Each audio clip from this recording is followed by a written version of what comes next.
David Battistel. Who's going to be presenting on a ghost town of Gunflint.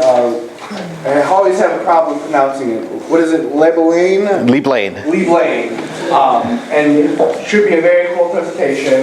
And if anyone feels like it, we do have a donation jar up by the front desk for donations for the Nature Center and the museum.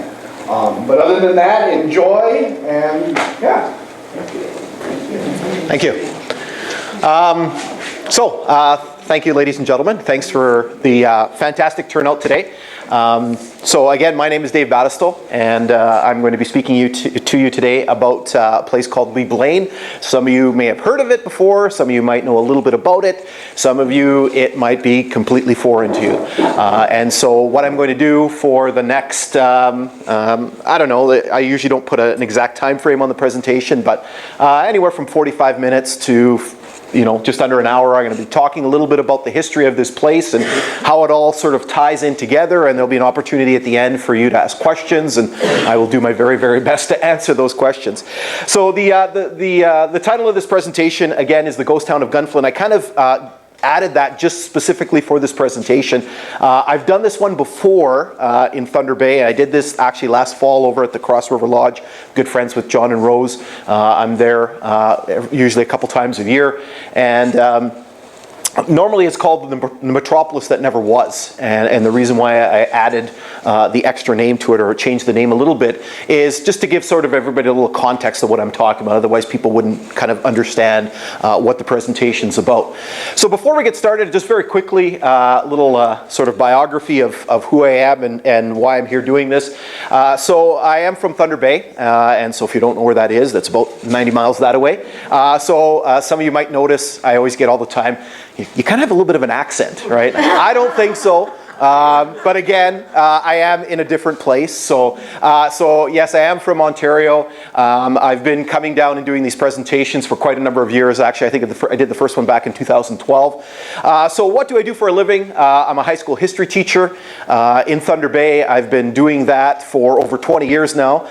Makes me feel a little old, feels a little dated. I also coach football. My team is the current reigning city champs, which I'm very proud about. I'm also married. I have two great boys who often accompany Dad on. This picture's taken right on Gunflint Lake. They accompany Dad on some of his many adventures through the bush, and they can tell you some great stories about Dad dragging them through here, there, and everywhere. So in terms of my interest in this particular topic, in this history, I've been at this actually for 25 years. So my interest in this, the history of this area actually dates back to when I was a teenager, back to 1990. I made my first visit to North Lake through the Canadian side, and I became sort of interested in the history, and then when I was in university, I actually started doing some research. So that was back in 1994, and I've been at this, like I said, for 25 years. You can see sort of the progression of the pictures, and sort of the color of my facial hair has changed over the years. So actually, all of these pictures are all taken in this area, and actually one of them will come up in this presentation today. So just very quickly before we get started, a little bit of quick facts about the place that we are talking about. So the town of Leeblain, as it was called, and we will talk about the reason where that name came from, was located historically 83 miles from the old city of Port Arthur. Thunder Bay used to be two separate cities of Port Arthur and Fort William. It lasted on paper from 1892 to 1909, officially a little bit shorter. The name has appeared in many different manifestations, and that's one of the issues that we have. It's kind of been sort of changed and butchered over the years, and I'm not quite sure why it was done that, but you'll see sort of some of those things come up throughout the course of the presentation.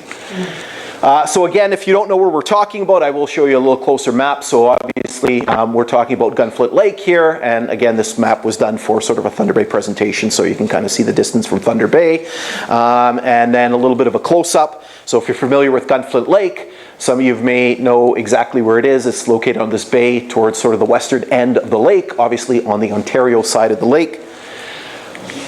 So as I said, I did this presentation actually last fall.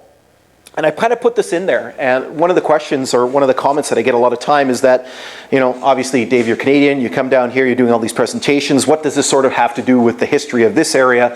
And the reason why I've sort of put this slide in here is because, I mean, oftentimes we sort of think in a linear fashion, right? I mean, this history fits into this box, and this history fits into this box, right? So basically, we're now obviously in the great state of Minnesota, okay, which joined the Union back in 1858, and the history of the place that I'm talking about comes from Ontario, which was one of the 4 original founding provinces of which would become the country of Canada. Again, we can't just sort of put everything in 2 little neat little boxes, okay? And what the point I'm trying to make about this, ladies and gentlemen, is that the history of this area, okay, is very, very much intertwined, and you're going to hear about that in this presentation. We can't think of them as 2 separate entities, right? I mean, the history of this area goes back many thousands of years. We had groups of indigenous people that used to kind of wander back and forth over this area. There was obviously no border at the time for them to think of. It was just one big area.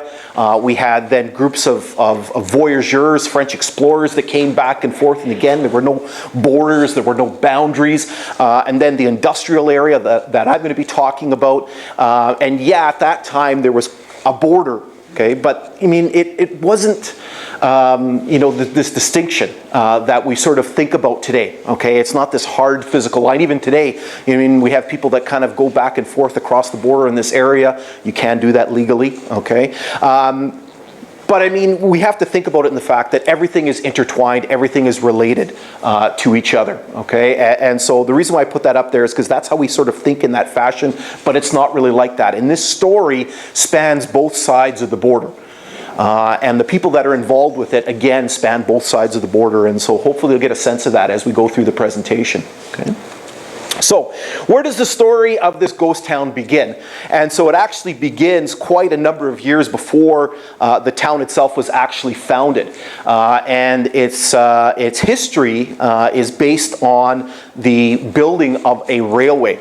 And so just like as in the United States, railways were very important in the sort of early history of Canada. And so what had happened certainly in the area where I'm from Thunder Bay, there was the Transcontinental Railway was finished across Canada in 1885. The problem is that, and I've mentioned this already, that Thunder Bay used to be 2 separate cities, and there was a lot of rivalry between the 2 cities. And the Canadian Pacific Railway that was built put all of their terminal facilities in the more southern city in Fort William, right? And so the northern city, Port Arthur, was very upset by this. They weren't happy about this arrangement. And so they decided that they were going to build their own railway. They were going to build it south into the United States and tap into the American railway network. And there's a huge story to that as well, and I don't have time to go through all of it, okay? But they finally managed to get a charter to build a railway. The problem was the government wouldn't let them build it into the United States, so they were going to go west, quote unquote. And so they got a charter for a railway called the Thunder Bay Colonization Railway. It was, as I said, sort of built in a sort of southwesterly direction. Unfortunately, it never really gained any traction. They couldn't get the funding to build it. It sort of, went through some fits and starts, and then so in 1887 they decided to change the name, and they changed it to what became known as the Port Arthur, Duluth and Western Railway, reflecting the idea that it was going to hopefully reach Duluth. Now, one of the interesting things that happens at the same time the name changes is the route of the railway changes, and all of a sudden it becomes a very sort of pronounced change towards Gunflint Lake, and there was a reason for that. And it ties in with the fact that they discovered iron in this area. And again, that ties in with sort of how this story all kind of plays out. Okay, and so the idea is hopefully the railway would make Thunder Bay, which obviously wasn't called at the time, but make Thunder Bay as prosperous as the city as Duluth was becoming at the time. Unfortunately, again, there was all kinds of financing issues. They couldn't get the railway built, and people were kind of getting a little bit desperate, and they were thought that this project's never gonna play out. Okay, so this is actually it's a photocopy of the original map, okay, but it basically shows the route of the railway, so it's kind of cut off a little bit here, but you can imagine what is now Thunder Bay here, and you can basically see this solid line here showing the route of the line, kind of in a southwesterly direction. There's Arrow Lake, okay, so there's all the border lakes here, and so Gunflint Lake is just off the map over here, okay, and so that's the direction that the railway was heading towards. Okay, and so if you're not familiar with this, obviously this area is very, very rich in all kinds of natural resources, and iron being one of them. Obviously, a lot of you probably coming from the state of Minnesota are very familiar with a lot of the iron mining that has gone on and goes on in the area. And there was all kind of mining in other places as well, in Wisconsin, in Michigan. And so basically what we have here is we have this iron range that became known as the Gunflint Range, which geologists believe is essentially an extension of the Mesabi Range, which is still producing iron in Minnesota. Okay, there's all kinds of geological things that were happening, and I could kind of explain them a little bit to you, but I couldn't go into tons of detail because I'm not a geologist. But they do believe that it was basically one big range, and eventually it was kind of cut in half. All right, so finally, in 1889, they kind of get all the pieces put together, and construction starts on the railway, okay? And the people behind this are some of the leading citizens of the city of Port Arthur. One of the big ones is this guy right here. His name is James Conmee. He's basically chosen as the big contractor for the railway. And it's so funny that we think of a lot of these issues just sort of being modern ones, and all these conflict of interest and all these political things that are going on. So this guy's the contractor for the railway, but he is also the federal parliamentary representative for the area, right? So obviously he's reaping the benefits from this, not only financially, but also politically as well, too. So I could just imagine the newspapers today having, you know, they would eat this guy alive, right? I mean, back then there was obviously a lot being said, but, you know, in some ways, I guess people turned a blind eye. So construction starts by the end of the year, because it only starts in September. By the end of the year, they've got about 20 miles of rails laid. Okay, everybody's excited, everything's going on. Behind the scenes, however, things are not good. Okay, I mean, all of a sudden now these financial troubles are starting to pop up again. Okay, and so as we roll from 1889 into 1890, even the newspapers now are picking up the fact that something's going on here. There's a problem here, okay? And the big thing is that the company's having financial issues, okay? And so this is the point where this story sort of changes in the whole history of the railway, and how it ties in with the ghost town of Leeblain changes, okay? So what happens? Well, all of a sudden, in about March of 1890, all the newspaper reports, because this is big news, okay, in the city of Port Arthur. It's in the newspapers almost every day. All of a sudden, some new names start popping up in the newspaper reports, names that you haven't heard before, okay? And the two first names that we hear of are a guy by the name of Hugh Blaine and a guy named Joseph Eby. And they are based out of Toronto. They own a wholesale grocery business called Eby Blaine and Company. And this these newspaper reports begin a 6-year involvement with the railway. And because these two guys are based out of Toronto, and obviously they're very busy businessmen, they obviously don't have time to attend all the meetings and everything. So Blaine's brother, a guy by the name of David Blaine, he becomes their representative on the board of directors of the railway. Okay, and so here are some photographs. So here's Hugh Blaine and his business partner Eby, and then there's David Blaine, who is the sort of the representative on the board of directors of the railway. And there's their thing. So they were importing a lot of sort of specialized teas and coffees and things like that. So, but very important, very affluent businessmen in the city of Toronto. And then shortly thereafter, another bunch of names pop up. Okay, and the two most important ones are a guy by the name of Arthur Lee and John Lees. And they are co-owners of a business, a hardware retailer by the name of Rice, Lewis & Son. And their involvement with the railway is even longer. It stretches into 9 years. Again, because they're based out of Southern Ontario, they're not here. And so basically, Lee's son is picked as the representative on the board of directors of the railway, right? So there's a picture of Lee and his partner Lees and Lee's son, Lee Jr., okay, and so he's the representative on the board, okay, and there's their thing. I also find this kind of interesting too. You're building a railway and one of your biggest promoters has a company that provides things like steel and all kinds of various accoutrements that would be needed for the construction of a railway. Kind of a little bit of irony in there.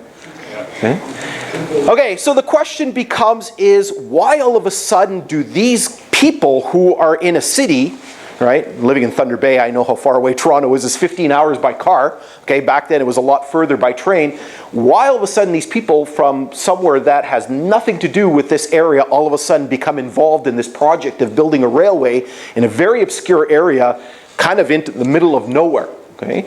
Well, bunch of things. First of all, at this time, railways and mines are the investment. Okay, these are the things that people are getting invested in. This is what people are spending their money on, right? If you have money, if you're a person of affluence, right, you want to make more money, this is what you're going to be doing. Okay? Some of these individuals had previous involvement in other railway projects, particularly Lee and Lee's. They actually, there was a railway down in Toronto, they actually had a locomotive that was named Rice, Lewis and Son after them. There was another railway project that was afoot that was going to be building another line from Thunder Bay westward, and there was connections to that project. And probably the sort of best example that we have is that there is some circumstantial evidence that these guys may have been attracted to this project, okay?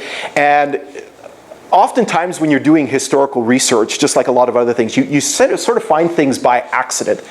And so when I was doing the research on this, you know, years ago, I came across this document here, and it was basically a report on this group called the American Association for the Advancement of Science.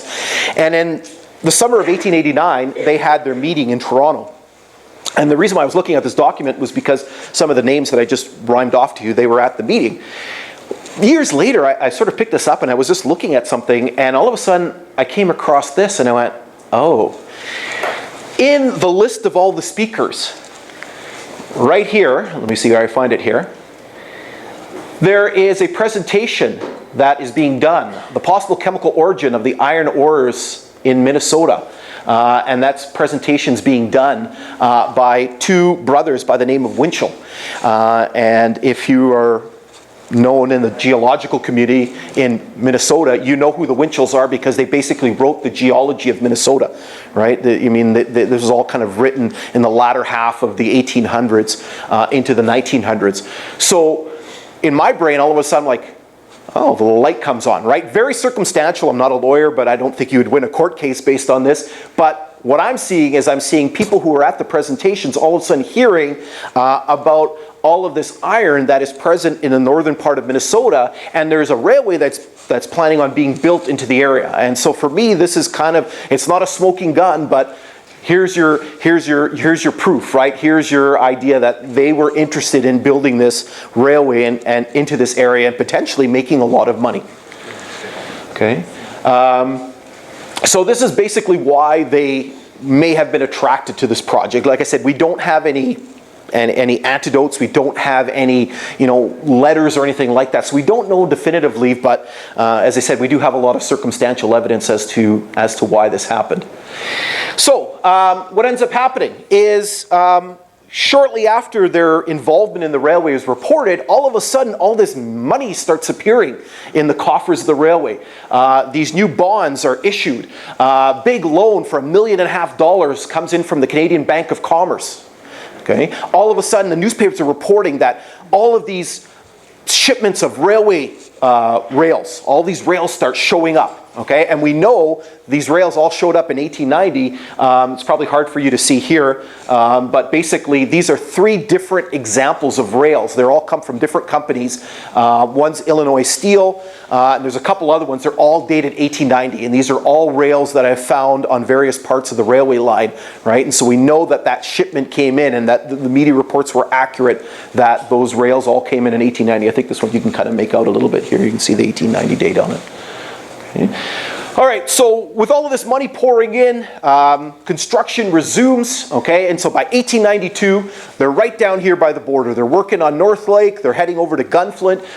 The construction is extremely difficult. If you've ever, sort of visited a little bit of the railway line along, and you can see it right along the shore of Gunflint Lake. As I said, I first got interested over on North Lake, and in spots you can see they've literally blasted the railway line right out of the shore of Gunflint Lake. And there's one spot I always call it the retaining wall. Charlene knows what I'm talking about, right? Where they actually had to build a cribbing to hold the railway back to keep it slipping into the lake, because the water off the shore is about 15 feet deep, and you go about 30 feet offshore and it drops about past 100 feet. It just drops straight down.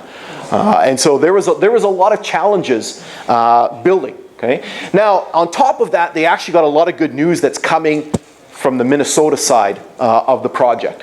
Okay. So just a few photographs for you.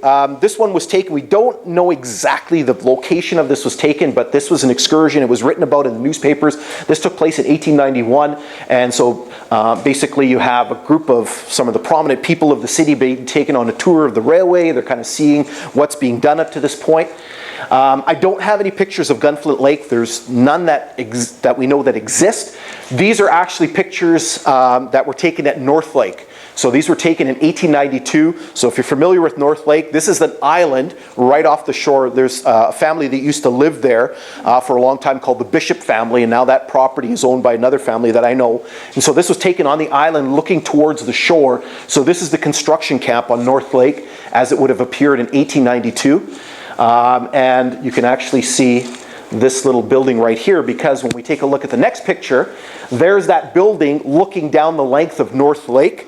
And so we can see obviously the building here and some of the people, and this little boat here called the Xena. And some of you might know the story of the Xena. Was a little sort of boat that was built in Thunder Bay, and then somehow or another they got it out there, and it was used for the construction of the railway and kind of hung around the lake for many, many years. And the anchor from the Xena, because it eventually sank, the anchor is actually sitting out by the Gunflint Lodge. Bruce Kerfoot pulled it out of the lake, and so you can go and see the anchor from this little steamboat. This one we don't know where the picture was taken. It's in the same set as the previous two pictures, so somewhere along the railway line. I want to say maybe somewhere in this area, but we can't be certain. And so basically you can see some of the tents of the construction crews, and you can see a coach and a locomotive in the background. So it kind of gives you a little sense of sort of what the area kind of looked like at the time. All right, so what's the good news coming from south of the border? Well, this is where we get that connection and the intertwinement between sort of the Ontario part of the story and the Minnesota part of the story. And so I did mention that one of the reasons why the route of the railway was changed was to get into this iron that was discovered in the area. And so that in itself is a whole separate story. I was actually here last summer talking about the story of John Paulson, who some of you might know is involved with the Paulson mine. Some of you may have been down the Centennial Trail and seen some of the work that they did. And so his part, and he's got a whole history to his story as well too. And there was a long story of putting together his whole life and identifying who he was.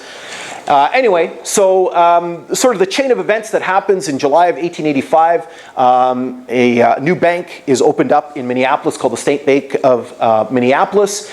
Shortly thereafter, a real estate company known as the American Realty Company were incorporated. A lot of the same individuals that were involved in both ventures, most importantly, our aforementioned John Paulson and his business partner, a guy by the name of Christian Courtgard. And there's our two individuals here. Okay, so there's John Paulson back when he, in his Civil War uniform, and Christian Courtgard, actually both from the same sort of general area of Norway. Again, there's a huge whole story behind there and how this all sort of came to be. Paulson's had quite the interesting life. Anyway, basically, there was the bank was sort of backing some of the work that was being done, both on the table and below the table, and that was part of the problem. And again, there's a lot of theories of what was going on, and some of my work has led me to work very closely with archaeologists and historians on this side of the border. In particular, some of the guys in the Forest Service office in Duluth, and we've kind of talked a little bit about, do we think this was a scam? Do we think this was legit? What was going on? Personally, I think it's legitimate. I just think that there was, how do I want to word this? I think they had aspirations of doing some great things, but not necessarily all the money. So they were basically siphoning off money from the bank, financing this with the idea that, when we strike it rich, we'll just quietly put all the money back. And unfortunately, it didn't pan out that way. Okay, so basically, they started buying up parcels of land in this area, knowing that there was iron here. The big one was Township 65 North, Range 4 West, which is just over here. Actually, just over there. I'm getting my bearings here to the south of us. Okay, and some of these parcels of land were purchased personally by Paulson or Courtguard. Some of them were in the names of their wives, and again, that was all part of some of the shenanigans that were going on.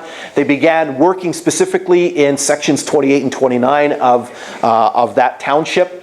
And in March of 1892, along with a third gentleman, a guy by the name of Orin Kinney, he's got quite the story himself too. I don't know tons about his story, but I know that originally he was from Ely, and then eventually he made his way down to the Iron Range, and there is a town on the Iron Range by the name of Kinney that's named after him. And so they started working in the area. Again, if you ever take a walk down the Centennial Trail, you'll know what I'm talking about. You'll see that there's a number of test pits that they dug in the area. They also dug 3 shafts. The shafts themselves range from 75 to 105 feet deep. Obviously, all of the data that they were getting, the quality of the iron was there. And so in July of 1892, they signed a contract with the railway to ship 1 million tons of iron over 10 years, right? So basically 100,000 tons of iron ore over that, each year. Okay. So while this is going on, construction of the railway continues. Okay, and so they're working hard. Like I said, there was a lot of difficulties, building the railway through this area. And reflective of that, unfortunately, we had a very, very tragic event that took place in October of 1892. One of the workers on the railway, a guy by the name of Joseph Monte Jia, he was actually killed in a blasting accident. Okay, and so if you're not familiar with blasting during those days, and I'm sure we've all seen examples of how they build highways today, right? They basically have all the machinery and they just drill down, poke holes, fill it with a modal, boom, blast, and away you go. Well, back then they didn't have the machinery, and so basically what it was up to was you had crews of men working with basically a hard rock chisel, okay, and along the Centennial Trail, if you kind of know where to look for them, and I've sort of seen them because they're off the trail a little bit, you actually can see some of the holes that they drilled, and they didn't blast, but you basically see these holes, and they would have had 2 guys working, basically one guy holding a chisel and the other guy slamming that sledgehammer down, and every time he'd hit, quarter turn, and you can imagine the process of drilling those blasting holes and then filling them with things like dynamite, which is a very, very volatile, okay, very powerful explosive, right? And it would blow everything all over the place, right? Not like today where we have controlled explosives. So basically the story goes is that they were working this rock cut, and they set off the charges to blow, and unfortunately only 2 of the 3 charges went off. And so they kind of waited out. So they wait about 20 minutes or so, and then they go back, right? And they're like, okay, it didn't go. So as they start sort of moving the rock away, and all of a sudden the 3rd charge goes off, right? And unfortunately, this poor guy basically caught it full on, and he was killed.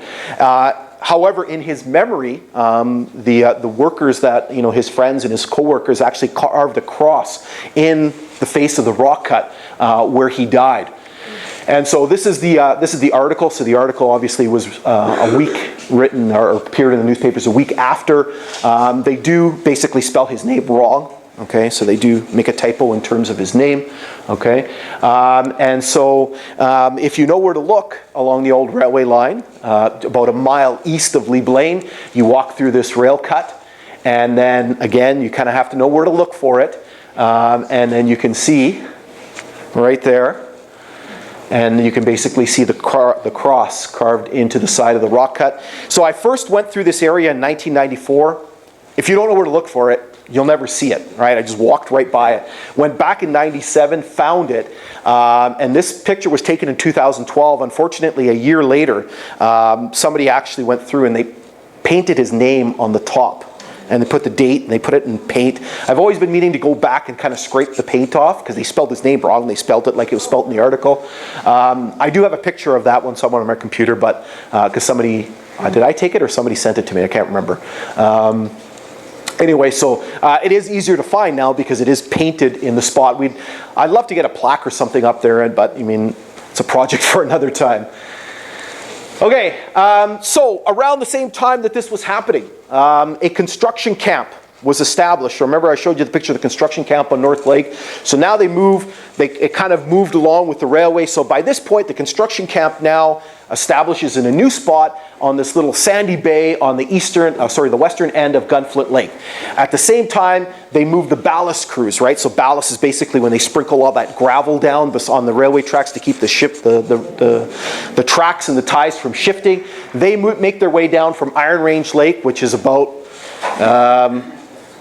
20 miles or so further up the line. Okay, a lot of the people who were working on the railway were immigrants that came into them. In particular, there were quite a number of Italians that were part of the crews, and they actually built to bake bread. They built these rock ovens. Okay, and at the same time this was all happening, they actually started construction on a station at the site. Okay, and so this is a newspaper article from the time. Okay, and so it talks about how work is being rushed on the railway, men being brought in by the hundreds. A new station is being built at Gunflint Lake. The place is now a scene of great activity. The gravel crew has been moved up from Iron Range, and the sons of sunny Italy have erected their picturesque habitations on a new site by the lakeshore. Okay, and so this is actually a picture from out in British Columbia. This is a preserved rock oven. Okay, I don't really have a picture of what these ones would have looked like at the time, but it kind of gives you an idea of what they would have looked like, right? So the idea was you build a fire inside, you heat up the rocks, you pull the coals out, you put your bread inside, and you bake your bread inside the rock oven. Okay. So construction work is continuing. By this point now they're moving into Minnesota. Some of you may have seen this picture before. So this is the bridge that once crossed from Ontario on this side to Minnesota. So if you're familiar with Gunflint Lake, so this is Gunflint Lake and Magnetic Lake is in the background, and so that is the bridge that would have gone across that. That bridge stood, I don't have an exact date, but I do have an article that was written about 1918, and it talks about the bridge still being there. So sometime after that date, they took it down, or it rotted, or whatever happened to it. Most people that are sort of trained people that I've talked to have looked at that bridge and said, there's no way I'm going over that bridge. Obviously the idea is that, and this happens in many cases when they're constructing railways, they try to build them as expeditiously as possible. We want to get the bridge built, we want to get trains rolling across it, and then we'll go back and replace it with a more permanent structure. You can see that it's very crude. It's built out of whatever local timber that they would have been able to source. The cribs underneath here, like if you've ever seen it from the air, and there was actually a neat little video that Gunflint Lodge, I guess, has a drone, and they posted a video back during the spring when the ice was breaking up. You can actually see the rock cribs underneath. If you kind of go just around the corner here on Magnetic, and there's a spot where you can actually see that it looks like where they've quarried some of the rock out of. Okay, there's a big sort of piece of the shoreline that's missing out, and we think that's where they got the rock from to build the cribs underneath. Okay, so towards the end of 1892, the railway's finished. So on January the 4th, 1893, they have sort of the opening ceremony of the railway, or the sort of the big inspection. And so a special train leaves Port Arthur, filled with all kinds of dignitaries from the city, and people that are associated with the railway. They even have an American customs inspector on board because they are going to be crossing the border. So they basically make their way along the line. They go all the way down to and there's a whole newspaper article about this, and it describes describes the line, and people going along the rock cut, and you look down, right? If you've been on the Centennial Trail and you see some of those spots where you kind of look down and you're dropping about 70 feet or 80 feet down into the valley, right? It's all sort of played out in a newspaper article. They get to the Paulson mine. John Paulson's there. He gives them a tour. He shows them what's all going on, right? Everybody's excited, right? Hopes are high for all of this great stuff that's going to be going on. The same time that's happening, right? In that same article that, there's a bunch of articles, they stop at the construction camp on the west side of Gunflint Lake, okay? And the station there has been completed. It's about 40 feet by 20 feet, okay? And the railway intends this to be there, right? Because, after this, 2 miles later after this, we're crossing into Minnesota, right? We're crossing the border. So this is going to be our our terminal location, our Canadian terminal location. And because when you look at a map, it's the only flat piece of land anywhere on Gunflint or North Lake, right? So we need a spot where trains can turn around. We need to build some maintenance facilities, roundhouses, etc.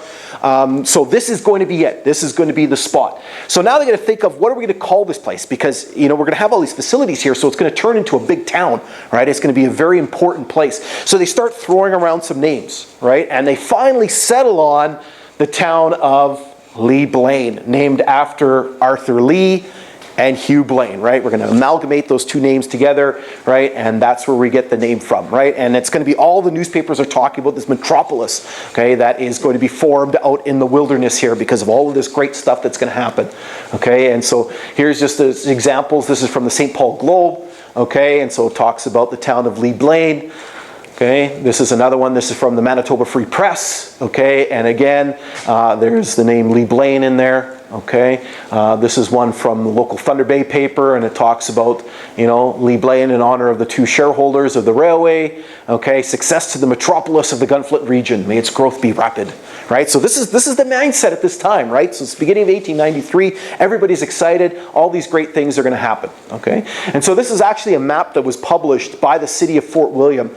They had a sort of a I can't even describe it. It's almost like a brochure that they put out in 1893 about all the great things that were happening. And so included in it was obviously the rail line, because the two cities were now competing. Who's gonna have the big facilities, right? Who's gonna have the big ore docks, right, to unload all this iron that's gonna be flowing in, right? So here's the railway line, right, leaving Port Arthur, working its way down, okay, in a southwesterly direction, okay, and then here's the second half of the map, right, working its way. There's North Lake, there's Gunflint Lake, there's Leeblain right there, crossing the border to the Gunflint iron mine. Okay, and so here's another one. This is actually out of an atlas, and so it basically shows you the railway line coming down from Canada, crossing over into Cook County here, and then basically you see this little dashed line here, and that shows the projected route, because part of the process is that once we start making money from the iron, we are going to complete the line. We're going to build it through to Ely, and we're going to connect with the Duluth and Iron Range, and then that way we have a direct route down to Duluth, right? So that was the intention. Okay. So this was the first time card that was published by the railway back in June of 1893, and so you can see trains took approximately 7 hours. It is a long, right? It took me. I'm not at home right now. I'm actually at my cabin on the lake, which is about an hour north of Thunder Bay, and it took me about 3 hours to get here, right? So you can imagine that, comparatively speaking, this train was very slow, okay? Now, we have no indication that the train actually would cross into Minnesota, okay? When it says Gunflint, we're talking about the Canadian side of Gunflint, okay? Later on, at some point, we don't know exactly when, but I assume shortly thereafter it was built. So you can see basically the line here in Minnesota, okay? And so there's the border crossing right there. There was a turning Y. So basically this little sort of inverted Y on the track was put in. And this spot is just off the Gunflint Narrows Road, okay? Just north, there's a little gravel pit there. It's just north of there, okay? I haven't found its exact location, but I will. And so we believe the trains basically crossed, turned around, and then headed back. And so they wouldn't really spend any time here because there was nothing here to see at the time yet. All right, so in those early days, who was at Leeblain? Who was at this place that was being formed? Well, we only know of one person that actually lived at Leeblain. And so again, this is a newspaper article from May of 1893, and it mentions a guy by the name of Dolph Paris. who at one time was basically ran a hotel in Port Arthur, now opening a place on Leeblain. You can already see the spelling mistakes that are happening, okay, near the American boundary. And it was kind of funny because I found this article years later, okay, and then all of a sudden, those things kind of ring a bell, and it brought me, and I'm going to show you this article again. There was the first person to ever write anything about Leeblain was actually Justine Kerfoot, and a lot of you are probably familiar with Justine. So she wrote an article in 1960s that appeared in the Minnesota History News. And so in the article, she writes, she says, in 1947, an elderly gentleman in his 70s by the name of Perot of Port Arthur stopped at Gunflint Lodge and took a boat trip to the site of Leeblain where he had stayed at the hotel as a small boy. And all of a sudden it just sort of clicked in my head and went, Perot, right? So I'm thinking, okay, so Justine is writing this article like 15 years after this person has come here, right? You know, sometimes your memory plays games with you a little bit, or you kind of, you're trying to figure out how did this person spell their name, right? And all of a sudden I went, I bet you it's this guy's son, right? So sure enough, you go on. Ancestry is one of the best things ever for people who do historical research, okay? So there's Dolph Paris, and these are his children, right? And if you basically do the calculation, I don't know exactly which kid, the one that sort of fits the bill, so this was 1891 census. So probably this guy here is the one, so this Clarence would be the right age for that, but again, it could have been one of the other ones, right? I mean, again, Justine was guessing this guy was in his 70s, but right, there's the connection, right? So one of these kids went back in the late 40s to go visit this place where he had stayed with his father, right? Now, what else was at Leeblain? Well, at the same time this is all kind of playing out, they find gold, okay? And so this is actually out of an Ontario geological publication. And so basically it talks about how a gold property has been discovered 1 mile north of Leeblain Station. It talks about the guy, this Albert Court, who had found it. Basically he sank a shaft 6 by 6 feet to a depth of 22 feet, etc., etc. I actually went looking for this. The person who kind of knew all of this stuff was and still knows this stuff was Bruce Kerfoot. So I've talked to Bruce, and Bruce said this is where you need to look at, because he saw this stuff because a lot of the people that were living at the time that the railway was built and having this, a lot of the indigenous people that were in the area, I mean, their descendants were still there. So there's a guy by the name of Charlie Cook, and some of you might know who Charlie was, okay? He basically took Bruce to all these places. So Bruce said, I've seen this shaft. So he tried to describe to me where it was, and of course, it's like looking for a needle in a haystack, right? Like you kind of have a vague idea where it is, and this was probably about 4 or 5 years ago I went looking for it. And now, obviously, with the fire having gone through, you've got sort of growth that's about this high or taller, right? And you can't see anything. So I never did find it. Eventually I might go back and see if I can. I think I have a little bit better idea of where it might be. But so anyway, there was gold as well in this location, right? So you got all these great things that are leading up to this. Okay. Now, unfortunately, it all comes crashing down very quickly. Okay. So just as the railway's being built, the iron property is about to be exploited. We find this gold. People are starting to move in. Okay, the world economy just completely crashes. Okay, the first sort of glimpse of this we have is the Philadelphia and Reading Railroad goes bankrupt, and this is the first of many, many railway bankruptcies in the United States that go down. And a lot of the reason why is a lot of these railways have been built on speculation. Okay, we're going to build these things with the hope, right, just like this one, that the hope that something's going to play out, and it doesn't, right? So all these railways come crashing down. In the United States, we have a repeal of what's called the Sherman Silver Purchase Act. Basically, the United States takes itself off silver. Okay, and this has dramatic implications, right? Iron prices just crash. Okay, hit the bottom. We have people in the United States flocking to banks because back then, just as today, we've seen it happen in more recent histories where we've seen banks go under. People are worried that the banks are going to go under and they're going to lose their money. So people start running to the banks to pull their money out. Okay, and this causes all kinds of bank failures. Okay, and this spreads to Europe, and it just becomes a worldwide panic. Okay, it's not even a depression; it's a panic. Okay, so what is the implication on this? Well, this is huge implications for the railway. Well, first of all, in addition to iron, there were silver mines along the route of the railway. All of those silver mines closed because now there's no more market for silver. All of these people running to take their money out of the banks. One of the banks that we've talked about already was that State Bank of Minneapolis. Remember, they've taken money and used it to finance all of the little explorations that are going under here. Well, now people go to take their money out, and the money's not there because they've used the money to do stuff, so all of a sudden the bank goes, okay? And so when the bank goes under, it pulls everything down with it. It pulls the American Realty Company, it pulls the Gunflint Lake Iron Company with it. Everything crashes. Okay, and so basically now we have a railway line that's been built to the middle of nowhere that has no revenue because the iron mine is closed, and now we have no money to build it, the 40 miles to Ely, and we have no connection. So we have no business, right? We can't put people on a train and send them to Duluth and get money from that. We can't because we have no money to finish the line, okay? And another story for another time, but that 40 miles from here to Ely is probably some of the worst country you can build through. Okay, it's all blasting and filling. Okay, so it's going to cost millions of dollars to build. They don't have that money to do it. Okay, so just a picture from the New York Stock Exchange at the time, the panic on the floor of the stock exchange. Okay, so out of all of this, we actually get one of our most iconic pictures of the railway. So on August 28th of 1893, the mine has already closed. Okay. The Premier of Ontario, a guy by the name of Oliver Mowat, comes to Thunder Bay for a visit. And they're like, hey, we got to show you this stuff. So they put him on a train, pull him down to Whitefish Lake, which is about 40 miles from Port Arthur. His train meets a train coming up the line, and it's coming from the Paulson mine. And so they take this photograph right here, and so there's this train coming up from the Paulson mine, and everybody's posing around all of this iron that they've taken out of the mine. It's the only iron that ever came out of the Paulson mine. When they refined it, they had enough to make a little horseshoe about yay big. That's all the iron that ever came out of the Paulson mine. Okay, but it was, again, you talk about spin and you talk about optics, and right, this was, you know, the 1893 version, right? So on paper, everything's going to be great, everything's going to be awesome. Okay, all right. So back to Leeblain, okay?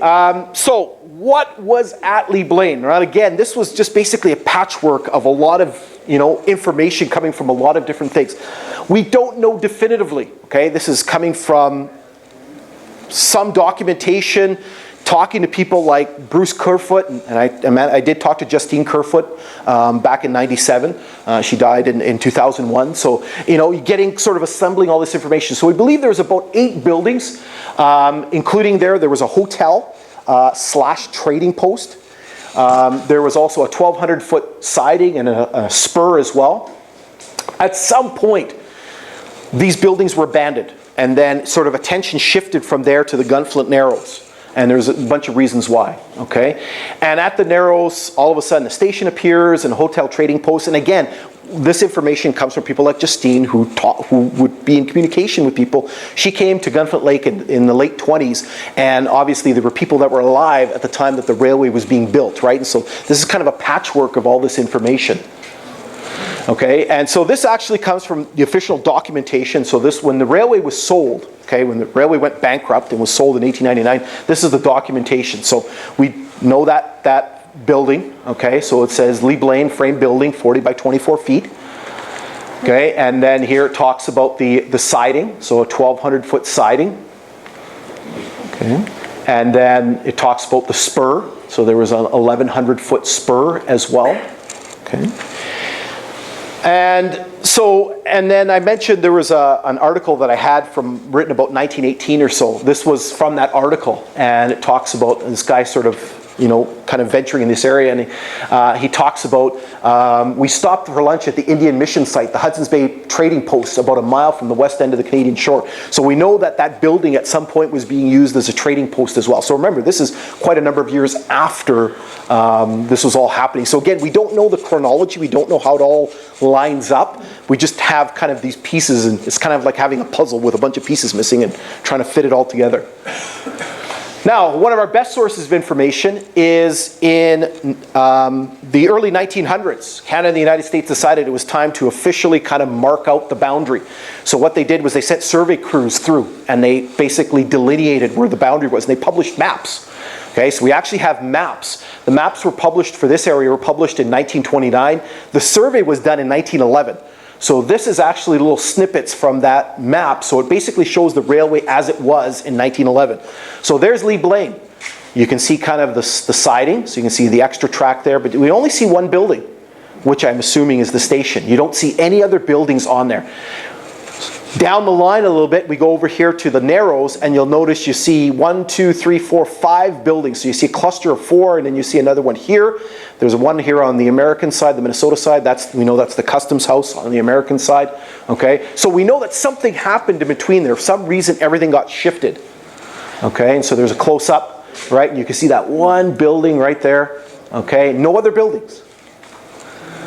Okay, and there's a close-up again of the Gunflint Narrows.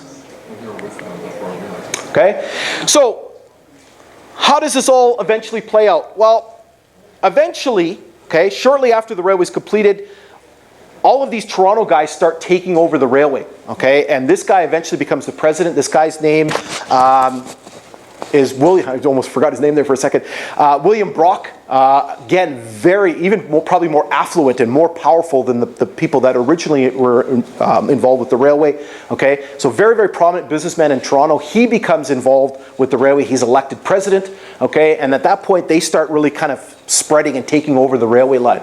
Okay, and so again we have this problem. We have this railway that goes nowhere, has no revenue.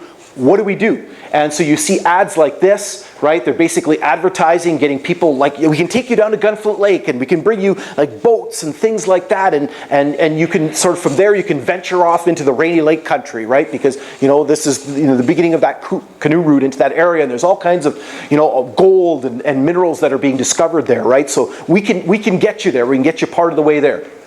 Okay, and then you can see the changes in the time cards. So we go from a 7-hour journey to a 9-hour journey, almost 10, right? So 1945. So basically, almost 10 hours to get from Port Arthur all the way down to Gunflint. So notice Gunflint Narrows, right? Train is not crossing into the United States, right? And then again, this is 1896. Okay, and the trains are running less and less frequently. Okay, and so basically by 1897, we only essentially have a once-a-week train that's running. Okay, and this is reflective of the fact is that the railway is broke. Okay, the railway now is basically $30,000 in the hole. All of these Toronto guys own the railway, right? They've basically taken over, and they're trying to sell it. They're trying to unload it, right? They don't see any prospects in the future. So in 1898. It's purchased for about $250,000. Unfortunately, there's all kinds of legal issues, and it goes to court, and the court overturns the sale and says we have to sell it by tender.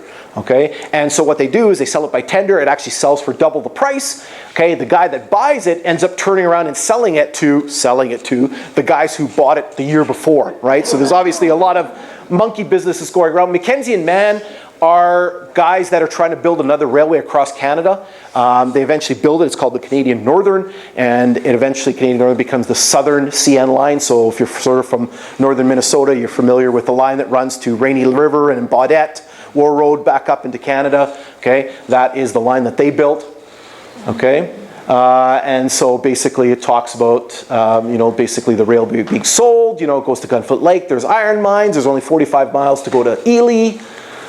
Okay, and so here's an article of the purchase price. Okay, and so eventually they change the name. Okay, it becomes part of the Canadian Northern Railway Network. It becomes known as Duluth Section or the Duluth Extension. Okay, they continue to run trains out to Gunflint Lake. Okay, again, just once a week. However, they're like, after a year of doing this, they're like, no, hold on a second here. Okay, we're running trains out here and there's nobody out there. Okay, like we've got a handful of white people. We've got a number of First Nations people that live there. But other than that, there's no business there, right? And so basically, what they do is they stop running trains, right? They're like, there's no purpose of doing this. There's no business on this part of the line. So they stop running trains to Gunflint. There's a little reprieve after in 1903, but really that's about it. Okay. So basically you can see here, this is a time card from 1906. You can see the train goes as far as North Lake. Gunflint's still on the calendar, but we're not running any trains there. Okay. Now, there is a slight little reprieve for Leeblain, and that comes in the form of a little logging railroad, and it's called the Gunflint Lake Superior. So there's that 1911 map again. Okay, and there was a little logging line that was built along the east side of Gunflint Lake, and I'll talk more about that very shortly here. Okay, and so here's a newspaper article from 1903, talks about Thomas Roberts being appointed the customs agent for Leeblain, okay, which is obviously quite a butchering of the name Leeblain. So basically this logging operation now needs customs facilities because logs are being transported from Minnesota back into Ontario. So we need a customs agent. We need to call the place something. So let's call it Leeblain because there's the town not that far away. And so Leeblain basically exists for another 6 years or 7 years while the logging operation is going on. Okay, so here's talking officially about how it's being opened. Okay. Obviously, the hub for the area is now pushed back to North Lake. This station at North Lake was built around 1907. Okay, this picture was probably taken about 1918 or so. Okay, and so a company called the Pigeon River Lumber Company was logging the east side of Gunflint Lake from 1902 to 1909. And shortly after they stopped logging, a big forest fire broke out in May of 1909, and unfortunately that fire burnt a 1,000-foot trestle on North Lake, and that basically cut off Gunflint from the rest of the line. Okay, and so this is an article, somehow or another Port Arthur ended up in Manitoba in this article, but so basically talks about one railway bridge has been destroyed. The only railway bridge on the line was that trestle. And so basically we're talking about this big bay here, okay? And so this is what it looks like today. If you actually get there on a calm day, you can actually see the rails and the piles sitting under the water. This picture was sent to me by somebody. This actually was taken the same year as the Ham Lake fire, so 2007. The lake level is very low. You can actually see all the piles just sitting below the surface. It actually kind of looks like a... Wow. So this is what you see, right? You see the rails and the piles under the water. It's actually kind of creepy a little bit. It's like kind of going through a cemetery. So you see all these things sort of jutting up from the water. Okay, and then by 1910, Gunflint was completely cut off. So now Leeblain and anything over there is now gone. Okay, and this picture, actually, this was a picture, I first saw this picture in Willis Raff's book on the history of Cook County, and thanks to Charlene here, she got me a copy of the picture. And so this picture was taken, it's the only picture we know of that's taken at Gunflint Lake, and it's basically a group of people, we think we know who this guy might have been. He's one of the sort of the early sort of prospectors in the area, and so he's sitting on this little hand car on Gunflint Lake. You can kind of see there's kind of a very steep rock cut behind him. It's the only picture that we have kind of the Gunflint Lake during that time. This one here was taken by Justine Kerfoot, and Sue Kerfoot gave me a copy of this picture. And so I believe this woman here is May Spunner, who was basically the grandmother of the Kerfoots. This is Walter Plummer, who was one of the indigenous guys that lived here. And so basically they're on a little speeder car. And this was taken during the 30s when there's still little pieces of track left over. Somewhere along Gunflint Lake, we don't know where, but somewhere in that area. And so this is this article that I was talking to you about that Justine wrote. You can see the date 1962, and she talks about, she actually took a TV crew, and you can kind of vaguely make out, like it is a photocopy of a photocopy, right? And you kind of make out, the rock oven here, and she's basically showing them. She kind of walked on the railway grade, and she kind of wrote up this little article about Leeblain, right? And so you can see, it's kind of cut off here, but you can see the ghost town of Gunflint. Okay. So what does it look like today? We're almost out of time. Perfect. These are pictures that I've taken over the years. And so this is one of those rock ovens that I talked to you about. This one was taken in 1997. And then this is that same spot. This was probably about 2013 or so. Obviously after the fire, all the trees are gone. And then this was another one. I didn't know about this one until a number of years ago. There was actually one. They're kind of in clusters. And then this one here was closer to where the town was, and this one actually had a tree growing through it. And this is what it kind of looks like today. And then this one here, this one was in really good shape, and then this is what it looks like today, right after the fire. So this would have been basically where the station was. The station was located somewhere here. One of the interesting features is this little pond right beside it. And what's interesting about that, it's not just a pond, it was actually a gravel pit. I couldn't figure out where that little spur went to. So what they did is, I was there in 2012 with a guy that I know, and he's actually an amateur archaeologist. So what we did is we took the metal detector through here. And so what we started pulling up, right, so basically they dug gravel out of here. They basically had a piece of track down here and they dug gravel for the railway line. And so we pulled up all kinds of spikes and bolts, right? And then we pulled up pieces of horseshoe and looked like a piece of handbrake and pieces of coal, right, up out of there. So this is kind of what the site looked like. This is all sort of piecing together. So here's basically the shoreline. We have a couple of ovens up here. Okay, the station was somewhere in this area here. You can basically see the line. There's that little pond that I was talking about, the little gravel pit. And then we basically had a collection of buildings. And again, a lot of this information came from Bruce Kerfoot. There was some cabins around where the rock ovens were up here. And then down by the shore, we had the hotel. And there were some cabins there as well, too. And in years past, you could see more. Unfortunately, because of the blowdown, the fire, the logging that went on there, it's very difficult to see things now. So this is kind of in the area around the lakeshore where the hotel would have been. Kind of hard to see, but there's actually two depressions in the ground, and these were the, Bruce believes that these were like the root cellars underneath the hotel, right? So you got these two sort of very adjacent depressions, right? There was one and this is the other one. And then when you go around the perimeter where the building would be, you find all of these. You find, so basically the structure was nailed, all the wood was nailed on the side, and then basically as it rotted, the nails sort of fell down. So you basically have this sort of square pattern, a rectangular pattern of all the nails, right, where the line of the building was. Okay, and this would have been the view out to the lake.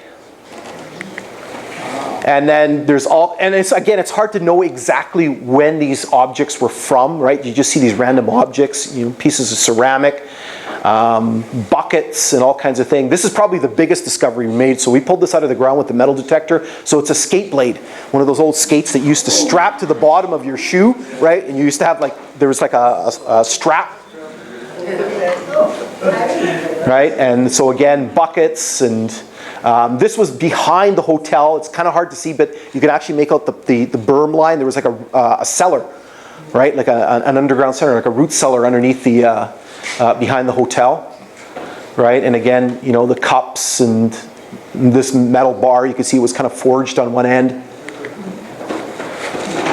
All right, perfect timing. Look at that, exactly 1 hour. So before I open up the floor to questions, ladies and gentlemen, I do have cards up here. You can come and grab them. I do have a lot of stuff on the internet that you can take a look at. I do have a couple of websites. I'm in the process of sort of transferring everything to this one here, .com, Facebook, Twitter, YouTube. I do have all those pictures that you saw. I do have video of all those rock ovens, all of the stuff that we saw at Leeblain. I have it all on video. So on my YouTube channel, I'm on Instagram as well too, because the kids are all on Instagram. And the last thing here, right at the bottom, this little link here, if you want to take a picture of it. Basically what it is that I wrote an article. I forgot to bring the book with me, but I wrote an article about Leeblain a bunch of years ago for the Thunder Bay Museum. They publish an annual sort of book.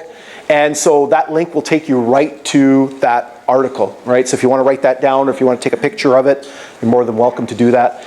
So other than that, before I open up to any questions, I want to thank the Chik-Wauk and the Gunflint Trail Historical Society for welcoming me again. It's sort of become an annual thing for me to come down here and talk, and certainly thank all of you for coming to listen. Hopefully I haven't been too dull and boring. But before we wrap things up, does anybody have any questions that you might want to ask? I'll do my best to answer them. I don't always have all the answers.